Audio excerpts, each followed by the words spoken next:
Oh, you're all just jealous.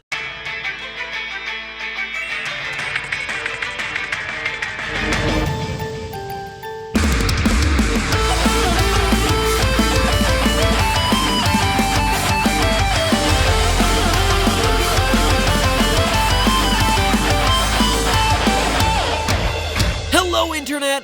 Welcome to Game Theory, the only show that's consistent across all the Zelda timelines. So today's theory's been a long time coming, and by long time I mean since March, which is, let's face it, a literal eternity when you're on the internet. I mean, in that same span of time, we've had no less than 3 YouTube is over parties, but thankfully, YouTube is still here, the WOW meme didn't overstay its welcome, and I'm finally ready to cover Zelda Breath of the Wild's timeline placement. Now, for those of you who haven't played Breath of the Wild, well, it means you probably don't have $300 to burn on a Switch, since literally everyone who has a Switch has played this game. But it's a game you gotta play, so pause this video, find someone who has a Switch, befriend that person by giving them food and compliments, invite them to a sleepover to play games, wait for them to fall asleep, grab their Switch, move to a different state, and change your name.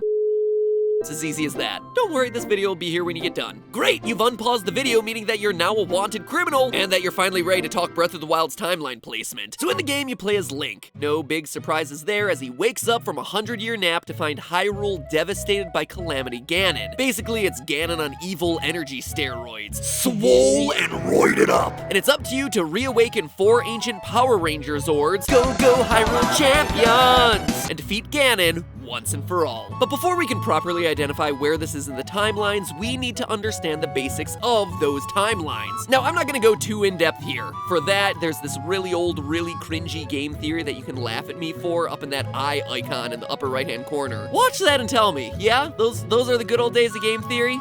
Okay, sorry my friends, your memory has betrayed you. Either that or, man, I am trying way too hard these days. Time to dial it back. Anyway, here's a brief summary. The timeline starts with Skyward Sword and remains linear up until Ocarina of Time, at which point it splits in 3. During Ocarina, you travel through time with the Master Sword, being a child in the past and an adult in the future. At the end of the game, 3 timelines are created, because time hopping always causes a problem. One follows the adult timeline that you just saved from Ganon. The second follows Link as he transforms back into a child at the end of the game. And finally, the third one's where you fail to defeat Ganon, you die, and the giant pig man takes over the Triforce. That's right, every time you blow yourself up with your own bombs, Ganon goes on to rule Hyrule. Way to go, hero of time. Way to go.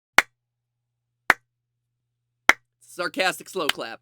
Alright, so now that you're all caught up with the timeline, what do we know for sure about Breath of the Wild's placement? In an interview with Game Informer in February before the release of the game, Legend of Zelda director Eiji Aonuma was asked if Breath of the Wild takes place before or after Ocarina of Time. His response: 後です。 Great! Super helpful there, buddy. Which means it's time for us to put on our tunics of the theorist and get to digging. Now, before we get too deep into this, there's some quote-unquote evidence that we need to take off the table. Amiibos. Any weapon, piece of armor, or wolf version that comes from Amiibo is taken off the table, since Amiibo items are more like Easter eggs than canon. I mean, you can't really trust treasure chests that pop out of thin air. To make sure that we are staying as canon as possible with this one, we are only using items and clues that can be physically found in the game.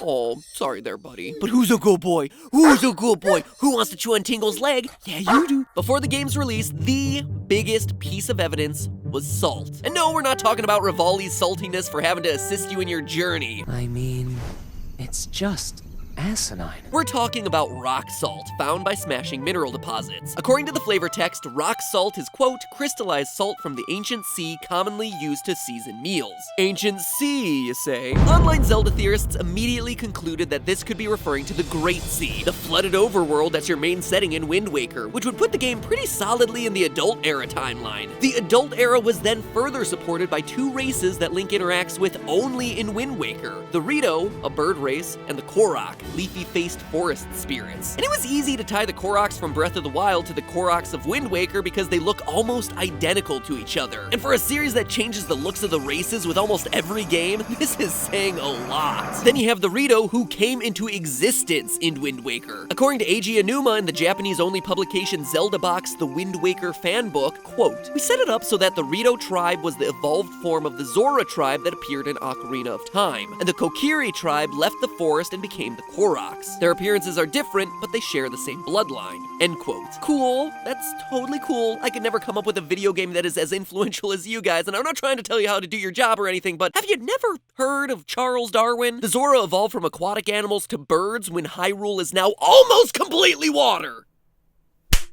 Anyway, between the rock salt and the races, it seemed like there was a good case for Breath of the Wild taking place sometime after Wind Waker, or at least there would have been if Wind Waker was the only appearance of all of these things. You see, while the Korok only seemed to show up during the events of Breath of the Wild and Wind Waker, the Rito can actually be found in the other two timelines. In the Child Era timeline, you can find a stone relief in Twilight Princess's castle town that shows Child Link meeting with the Gorons, Zoras, Hylians, Wakkas, and lastly, the Rito. Not only that, but in the Failed Hero timeline, we have the Faka. F-O-K-K-A, YouTube, okay? Don't demonetize this video, thanks. The Faka are giant humanoid bird-like enemies found in the Great Palace of Zelda 2. These enemies could very well be the ancestors of the bird-like Rito warriors, placing Breath of the Wild sometime after the adventures of Link. Finally, the rock salt's reference to an ancient sea could refer to Wind Waker's ocean, sure, but it could also be referring to the ocean that used to exist in the Lanayru ruins from Skyward Sword. And you don't have to listen to me, take it from Fee, since heaven knows you didn't listen to her the first time you were playing the game. We've arrived at the Lanayru Desert. The terrain in this area changed dramatically as climate forces rapidly turned it into a desert. And since the major dungeon of this area is a derelict pirate ship, it shows that this area was once covered in water, which means at this point Breath of the Wild could still be in any of the three timelines. So let's return back to Breath of the Wild. Another big clue we get from the game comes in the form of Link's memories. While adventuring across the lands of Hyrule, Link will find certain locations that trigger long-forgotten memories from before he took that 100-year nap. In front of Hyrule Castle, a small ceremonial circle is home to memory number 1. In this memory, Zelda is dubbing Link the new hero of Hyrule and says this. Whether skyward bound, adrift in time, or steeped in the glowing embers of twilight. Now, Skyward Bound and Adrift in Time are obviously referring to Link's battles in Skyward Sword and Ocarina of Time, both of which are constant across all timelines. But it's that glowing embers of twilight that's kinda specific to the events of Twilight Princess. In all the games that occur across all the timelines, Twilight Princess is the only game where Link deals with the Twilight Realm. So the fact that Zelda mentions this particular event is a pretty big hint towards Breath of the Wild landing in the Child Era timeline. This is also further supported by Hyrule Castle itself. Look at the castle from Twilight Princess. And now to Breath of the Wild. Now to Twilight. Now to Wild. Twilight, Wild. Me. Twilight, me. The castle is now a giant stick of Old Spice. Link is on a horse, backwards, in a shower. Anyway, as you can see, the architecture of both castles is very similar, especially compared to that of A Link to the Past and Wind Waker. But that's about it. This is kind of where all the proof for the Child Era ends. And I gotta be honest, it doesn't feel like there's a whole lot to stand on there. So going back to Breath of the Wild, we still haven't accounted for a lot of the physical clues that are present in this game. Clues starting with Hyrule's geography.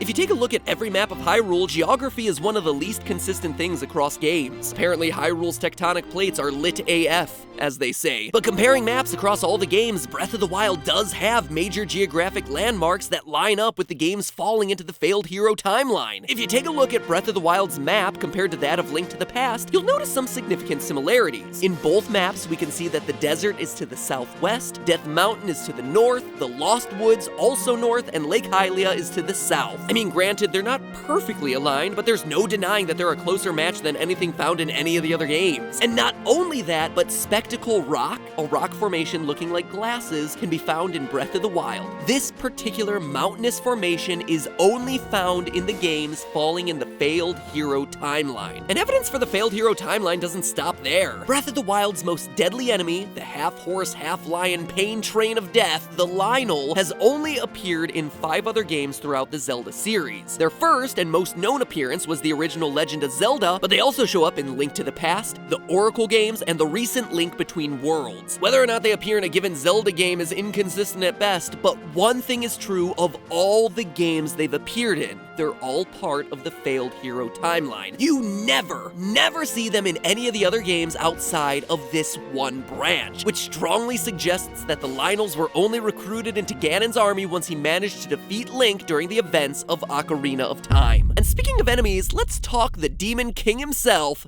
Ganon. In Breath of the Wild, we witness a reincarnation of Ganon that we have never seen before called Calamity Ganon. A Ganon that has gone full-on rage mode. But the clue here isn't what is present, it's about what isn't. In both the child era and adult era, Ganon is often seen in his Gerudo form, Ganondorf. Even after transforming to the beast in Twilight Princess, we see that he can't maintain the form after getting beaten down by Link. Instead, we see him preferring his Gerudo form for the final fight. And he's sealed as Ganondorf. Wind Waker is the same way. Sure, there's a puppet of Ganon, but who you're really fighting in this game is Ganondorf. But Calamity Ganon is a demon through and through. He has no humanoid form. And in what timeline do you never see his Gerudo form? The Failed Hero timeline. And that's official. According to the Hyrule Historia, when he takes over in Ocarina, he decides to shed his Gerudo form once and for all. Quote, "At last Ganondorf found himself in the possession of the Triforce of Wisdom that dwelt within Princess Zelda and the Triforce of Courage that dwelt in Link. His true power achieved, he transformed into the Demon King." End quote. Demon King Ganon. And that's the kind of Ganon we're fighting in Breath of the Wild. A Ganon that has shed all forms of humanity to become the manifestation of evil. That after being sealed time and time again would be enraged enough to give up on reincarnating entirely, as we hear Zelda say before we fight his Dark Beast form. He has given up on reincarnation and assumed his pure, enraged form. And it's 100% true. By the time the events of Breath of the Wild occur, Ganon's revival had become a century-old tradition. It's like Christmas, except every present is the potential of death.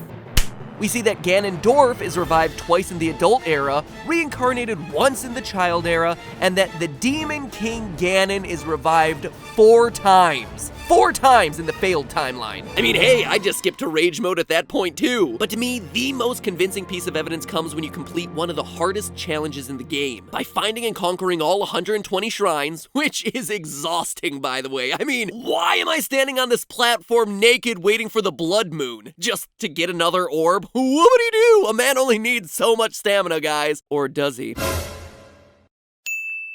By conquering every shrine, you unlock 3 special chests, which contain the tunic, cap, and trousers of the wild. They're some of, if not the best equipment items. And you know they're gonna be an important reward because they're the prize for pretty much completing the game. I mean, I know my buddy Gerard the Completionist would argue that you can also collect all the Korok seeds and iPad pictures and level up all the armor, but seriously, beating every dungeon is usually where most people are gonna draw the line there. Anyway, I'm sure you're all asking what's so important about these items. It's just Link's green outfit, right? Wrong. Let's see if you can spot what I'm talking about. Look at this art from the first ever Zelda game. Here's Zelda 2, Oracle of Ages and Seasons, Link to the Past, Link Between Worlds. Now look at Link from Twilight Princess, Wind Waker, Phantom Hourglass, Majora's Mask. Did you see it? The yellow stripe in the hat. In every single game from the Failed Hero timeline, Link's hat has that signature yellow band in it. But in every other timeline, he only has a straight green hat. Not Twilight, not Majora's Mask, not Wind Waker or Phantom Hourglass. And look once more at the hat of the wild. Yellow stripe. This blew my mind. I was so floored finding this, because for years, all us Zelda fans were assuming that Nintendo just threw together this 3-split timeline because they needed a solution for something that they had never actually planned out, but that the fans were begging them for. We thought it was a cop-out, but no. This detail proves not only that Breath of the Wild belongs to the Failed Hero timeline, but that Nintendo has been keeping track of their continuity from the very first game in the series. And there you have it. Taking in all the evidence, the scales greatly tip in favor of Breath of the Wild being at the end of the Failed Hero timeline. Yes, there's still that reference to the Twilight, but in foreign translations of the game, Zelda also mentions sailing the high seas, so maybe the Triforce of Wisdom gives her vision across all the different timelines? I don't know, but I can totally see it being a thing. Regardless, I'd say that the physical evidence is rock solid. Spectacle rock solid. The only pieces of evidence that can't be explained away via appearances in other timelines all point to the Failed Hero branch. So there you have it. Feel free to confirm it, Nintendo. And heck, if you're upset with the results, just be glad we didn't find a way to tie it into the CDI timeline. Oh no! Oh no, he's got a yellow strap! But hey, that's just a theory. A game theory. Thanks for watching.